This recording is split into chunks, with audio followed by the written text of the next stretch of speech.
Oke teman-teman, kembali lagi di channel saya. Setelah episode sebelumnya yang sangat seru, kini kita kembali dengan episode yang baru, dengan bocoran cerita yang saya angkat dari novel.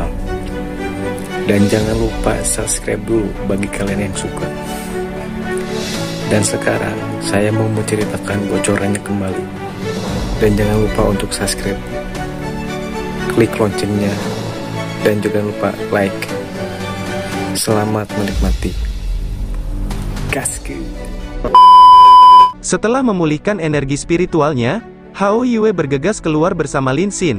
Hao Yue tidak berada dalam kondisi lemah yang sama seperti Long Hao Chen, dan lebih jauh lagi. Dengan evolusinya, pemulihannya menjadi sangat diperkuat. Setidaknya sampai sekarang, Long Hao Chen belum melihat batas Hao Yue. Alasan mengapa Hao Yue dan Lin Xin bergegas keluar adalah secara alami untuk menuai kristal ajaib. Kecepatan reaksi Lin Xin sangat cepat, tetapi dibandingkan dengan Hao Yue, dia masih kurang. Gerakan Hao Yue sangat sederhana, bergegas ke depan, dia menginjak mayat Jaquest Demon untuk menghancurkan mereka, sebelum menelan kristal iblis di mulutnya. Meskipun Lin Xin hanya memulihkan seluruh mayat, kecepatannya masih lebih rendah. Meskipun demikian, Hao Yue masih bermurah hati dan meninggalkan Lin Xin kristal ajaib dari kepala Jaquest langkah ke-8. Hal-hal ini akan sangat berguna bagi tim, baik digunakan secara langsung atau ditukar dengan poin kontribusi. Ini adalah item terhebat yang mereka peroleh sejak memasuki wilayah iblis. Pertunjukan kekuatan yang luar biasa dari pasukan pemburu iblis kelas komandan ke-64 membuat Jaquest Demons yang tersebar ini semakin ketakutan, dan beberapa ratus mayat di tanah dengan sangat cepat dijarah dengan upaya bersama dari Lin Xin dan Hao Yue. Di sisi lain medan perang, Sima Xian, Wang Yuan, Han Yu dan Cai Er yang telah pulih bergabung dalam pertempuran yang sedang berlangsung, memberikan dukungan untuk pasukan pemburu iblis tingkat raja. Meskipun mereka tidak dapat membunuh kepala Jaquest kedua, para iblis sudah kehabisan semangat juang dan dengan cepat mundur dalam kekalahan. Pertarungan akhirnya berakhir, dan konsumsi pasukan Demon Hun Squad tingkat raja jauh lebih besar dibandingkan dengan tim Long Hao Chen. Mereka bahkan tidak memiliki kekuatan yang tersisa untuk berterima kasih kepada kelompok Long Hao Chen, dan satu demi satu jatuh ke tanah, tidak mampu bergerak satu langkah pun. Long Hao Chen sedang duduk bersila di tanah, menyimpulkan proses pertempuran sebelumnya. Jauh di lubuk hatinya, dia merasa bahwa mereka benar-benar memperoleh kekuatan. Saat menghadapi musuh di langkah ke-8 di masa lalu, mereka tidak punya pilihan selain menggunakan pil peningkat spiritual Siam. Tapi kali ini, mereka membunuh lawannya dengan murni, dan melakukannya dengan lebih mudah daripada saat melawan Raja Zombie. Kita bisa membunuh orang itu dengan kekuatan kita sendiri, dan aku benar-benar tidak menyangka Arya Dewi Cahaya menjadi pedang dewa yang begitu menakutkan setelah menyatu dengan Yating. Meskipun Long Hao Chen hanya merasakan kekuatan sebuah peralatan di tingkat epik untuk sesaat, itu masih meninggalkan kesan yang sangat mendalam dalam dirinya. Bahkan iblis langkah ke-8 tidak mampu melawan kekuatannya. Jika bukan karena penguatan dari Arya Dewi Cahaya, membunuh musuh dalam satu serangan seperti itu tidak akan mungkin terjadi, bahkan dalam kondisi terkuatnya sekalipun. Pada saat yang sama, dia merasakan bahwa ketika Arya Dewi Cahaya menjadi senjata dengan level seperti itu, senjata itu akan menjadi cukup kuat dengan sendirinya, tanpa menambahkan kemampuan apapun. Niat pedang yang begitu besar akan terjadi sehingga bahkan jika seseorang menolaknya menggunakan perlawanan fisik, dia masih akan terluka oleh niat pedang tersebut. Long Hao Chen diam-diam mengeluarkan permata pengukur energi spiritual internal dari melodi abadi dan menuangkan energi spiritualnya ke dalam. Melihat nomor yang keluar memberinya kejutan yang menyenangkan. 9782, wah, sudah di atas 9780, maka tak heran jika fusi saya dengan Hao Yue dikombinasikan dengan penggunaan spiritual ignition sudah menembus langkah ke-8, jadi kekuatanku sudah mendekati langkah ke-7. Sudah lama Long Hao Chen tidak memeriksa nilai energi spiritual internalnya sendiri. Dari sini, dia langsung sangat bersuka cita. Tingkat budidayanya sebagai dewa pilihan adalah salah satu manfaat yang menurutnya melimpah. Kali ini, untuk tujuan sederhana yang dia pilih hanyalah misi pembantaian. Dia ingin membantu Cai Er menemukan kesempatan untuk menyelesaikan kebangkitannya sebagai dewa pilihan juga, tanpa diragukan lagi. Bagi dia yang merupakan putri suci samsara, hanya melalui misi pembantaian barulah kemungkinan kebangkitan muncul. Di ruangan pribadi berukuran sedang, kira-kira 10 meter persegi, jika diperhatikan secara khusus, dia akan melihat seluruh bagian ruangan, baik atap, dinding, atau lantai, berwarna hitam pekat, seperti kristal gelap. Di tengah ruangan pribadi ini, cahaya ungu tua terlihat samar-samar. Jika seseorang memperhatikan dengan ama, dia akan mengetahui bahwa itu dilepaskan oleh seorang pria. Tampilan besar cahaya yang keluar dari mata dipantulkan ke kristal hitam di depannya, mengeluarkan serangkaian suara, dengungan. Sesosok tubuh kurus melayang, duduk tegak, dan tersembunyi dari pandangan oleh cahaya ungu. Samar-samar orang bisa melihat bahwa wajah yang sangat tampan ini jelas terlihat pucat. Apakah itu auranya? Feng Xiu bergumam, berbicara pada dirinya sendiri, dan tatapan tajam melintas di matanya. Huang Shuo, bawahan ini mendengarkan. Dari luar, respons ini terdengar bergema. Kaisar Dewa Iblis Feng Xiu dengan dingin menginstruksikan, berikan perintahku untuk mengirimkan 10 kelompok penghilang pemburu iblis dari Provinsi Tengah untuk dikumpulkan terutama di Provinsi Jiaqu West. Di sana, binatang ajaib apapun yang ditemukan memiliki 3 kepala atau lebih harus dibunuh, dan mayatnya dibawa kembali kepadaku. Siap Yang Mulia, apakah Anda punya instruksi lain? Setelah merenung sebentar, Feng Xiu menjawab, tolong beritahu Dewa Iblis Bintang untuk menemui saya. Tak lama kemudian, langkah kaki yang pelan terdengar, dan sesosok tubuh berwarna oranye mendekat dengan langkah cepat, mendekat ke arah Feng Xiu sebelum berhenti sekitar 10 meter darinya, membungkuk sedikit, Kaisar. Pria ini seluruhnya berpakaian oranye, dan tubuhnya tampak mirip dengan Kaisar Dewa Iblis Feng Xiu. Namun, dia lebih langsing, dan wajah tampannya membuatnya terlihat lebih dekat dengan Dewa Iblis Bulan Agares. Hanya saja, dia memiliki pandangan yang agak halus, yang memberikan perasaan sangat halus. Matanya yang berwarna oranye tampak membawa lapisan kabut, dan rambut oranye yang tampak lentur disampirkan ke punggungnya, seperti air terjun oranye yang menyebar hingga setinggi lutut. Yang paling aneh adalah di keningnya muncul lambang segi 6 berwarna jingga. Fasago, apakah tubuhmu sudah pulih? Feng Xiu bertanya. Dia tampak menjalin persahabatan yang sangat baik dengan pria oranye ini. Jika seseorang meremehkan pria oranye ini berdasarkan penampilan luarnya, dia pasti kurang beruntung. Itu karena, meskipun memiliki penampilan yang lemah, dialah yang dipuji sebagai Nabi Iblis, Nabi besar mereka, Dewa Iblis Bintang Fasago, yang keberadaannya berada di peringkat ketiga di antara semua Dewa Iblis.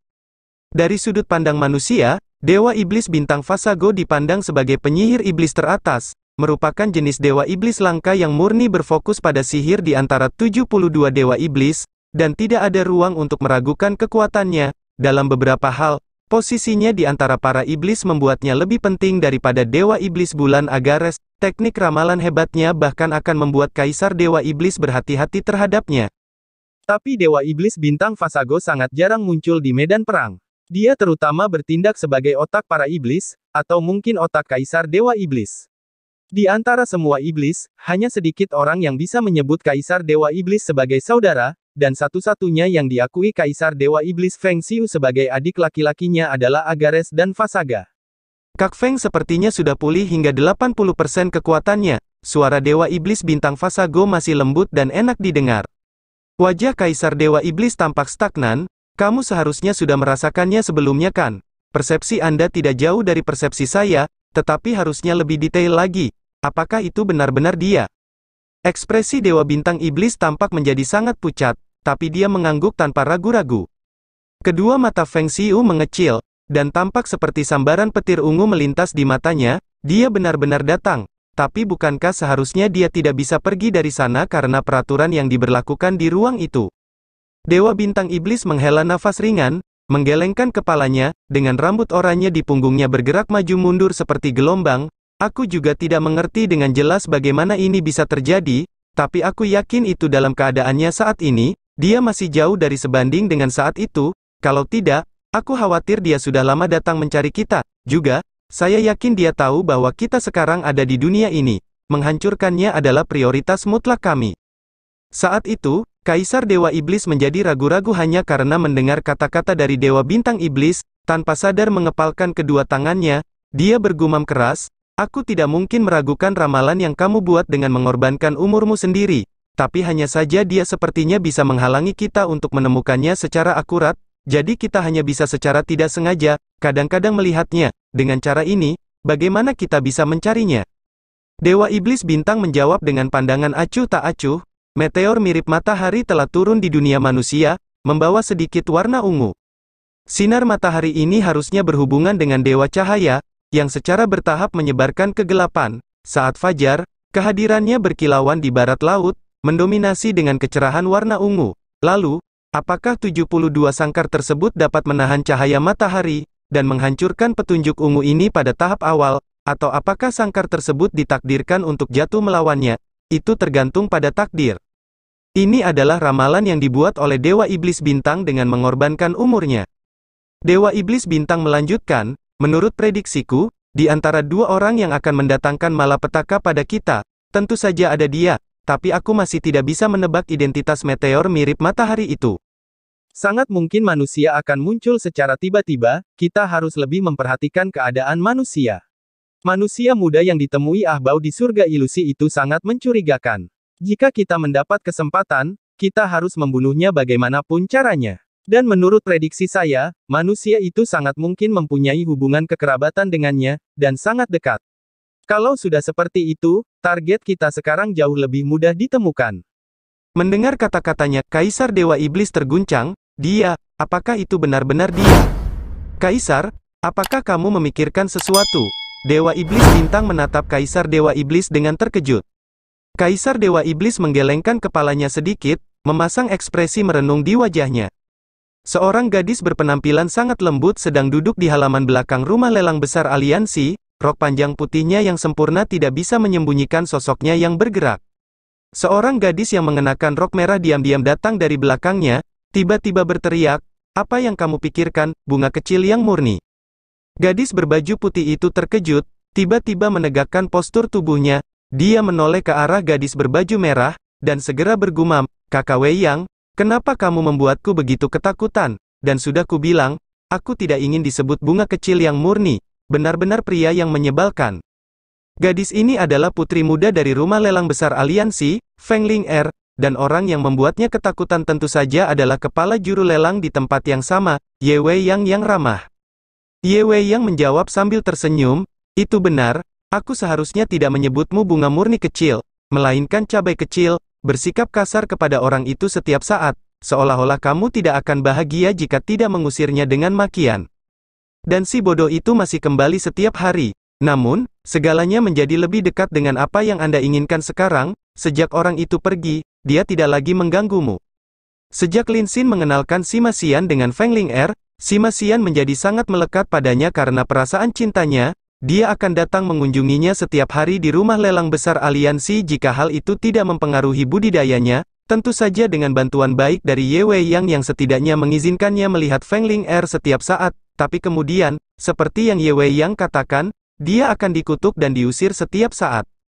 Tentu saja, Lin Xin memberi Sima Xian cukup banyak bantuan dari bayang-bayang, setidaknya dengan makanan enak yang dia atur agar Sima Xian membawakan Feng Ling Er setiap saat. Adapun kesukaannya, tentu saja Ye Wei yang memberitahu mereka secara diam-diam.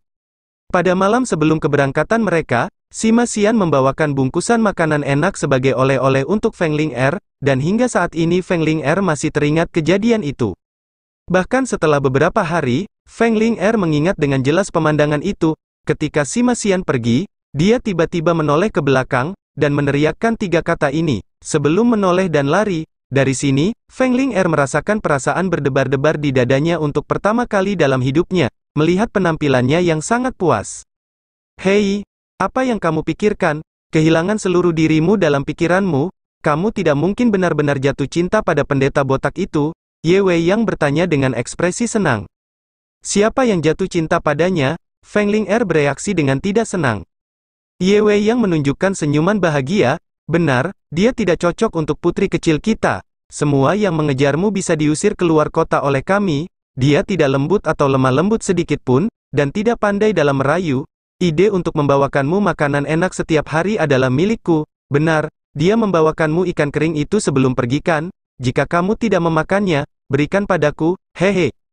Feng Ling Er memberinya tatapan kosong. "Kak Wei Yang, betapa buruknya dirimu, jelas sekali makanan yang kamu suka, itulah yang kamu berikan padaku.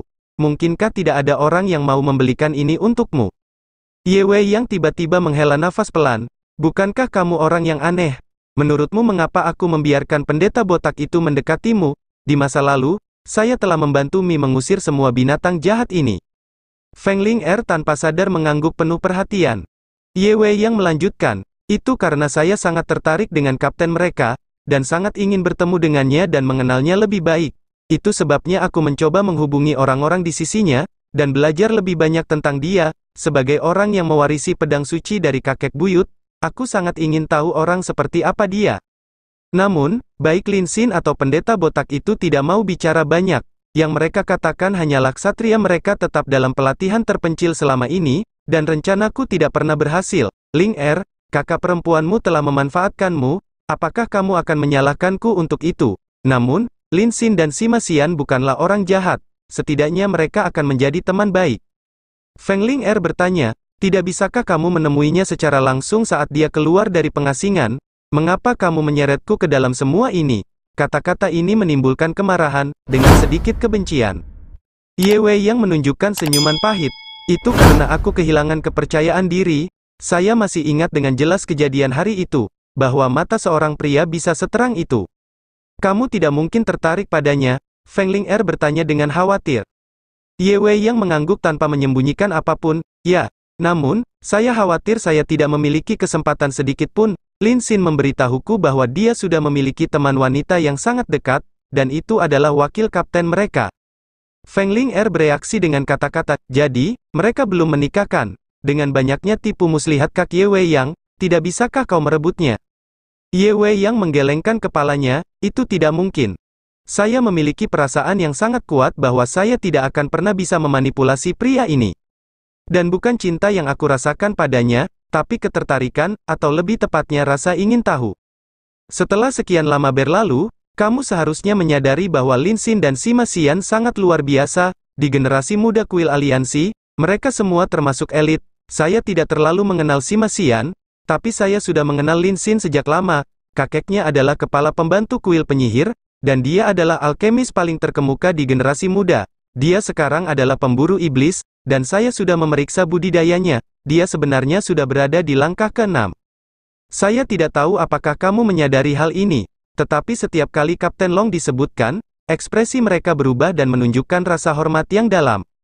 Mereka belum lama menjadi pemburu iblis, dan dengan demikian, usia Long Hao Chen seharusnya mendekati usia mereka, tapi bahkan orang muda seperti itu benar-benar mendapat rasa hormat yang mendalam dari dua elit muda aliansi. Dari sini, kita bisa membayangkan betapa luar biasa Long Hao Chen itu. Aku merasa semakin penasaran padanya. Aku mengatakan tanpa rasa malu bahwa ketika aku melihatnya mengangkat pedang suci, aku merasa bahwa aku bukan tandingannya. Mendengar dia berkata sebanyak itu, Feng Ling'er merasa linglung karena mendengarkan. Dia tahu betul betapa sombongnya dia, tapi Ye Wei yang begitu sombong sebenarnya merasa lebih rendah daripada pria. Ini sungguh tidak terbayangkan. Ye Wei Yang, katakan padaku, bisakah mereka kembali hidup? Feng Ling'er bertanya dengan suara rendah. Ye Wei yang mengangguk ringan, saya juga tidak tahu. Feng Ling'er berkata, bukankah kamu bilang mereka sangat kuat, dan tentang kapten misterius itu, dia memang terlihat sangat luar biasa. Ye Wei yang merenung, itu benar-benar pedang bermata dua. Karena kekuatan mereka, pilihan misi yang mereka ambil di luar kebiasaan, Lin Xin baru berusia lebih dari 20 tahun, dan jika yang lain mendekati usianya, seluruh tim mereka harusnya berusia di bawah 25 tahun. Tapi saya mendengar Lin Xin mengatakan bahwa mereka sudah menjadi pasukan pemburu iblis tingkat komandan. Artinya mereka semua setidaknya berada pada langkah ke-6, sehingga misi yang mereka ambil juga berada pada tingkat ini. Entah kenapa, saat mendengar perkataan Ye Wei Yang, Feng Ling'er tiba-tiba merasakan sakit di hatinya, melontarkan kata-kata, Kak Wei Yang, jangan ambil barang yang dibawakan pria itu untukku, aku akan memakannya. Apa? Ye Wei Yang memberinya tatapan mengerikan. Seolah dia tidak melihatnya, Feng Ling'er melanjutkan, saya harap mereka bisa hidup. Medan perang telah dibersihkan, dan setelah istirahat sejenak, kedua pasukan pemburu iblis berada dalam kondisi yang lebih baik, khususnya, pasukan pemburu iblis tingkat raja benar-benar terlihat berada dalam kondisi yang buruk. Halo, saya kapten dari pasukan pemburu iblis kelas 17 raja, Ksatria penjaga Tian King. Terima kasih untuk bantuannya. Foundation Armored Knight sudah melepas helmnya, dan wajah yang sangat tegas muncul. Dia tampak berusia sekitar 35, dan memiliki lengan yang tebal dan lebar, tampak kuat.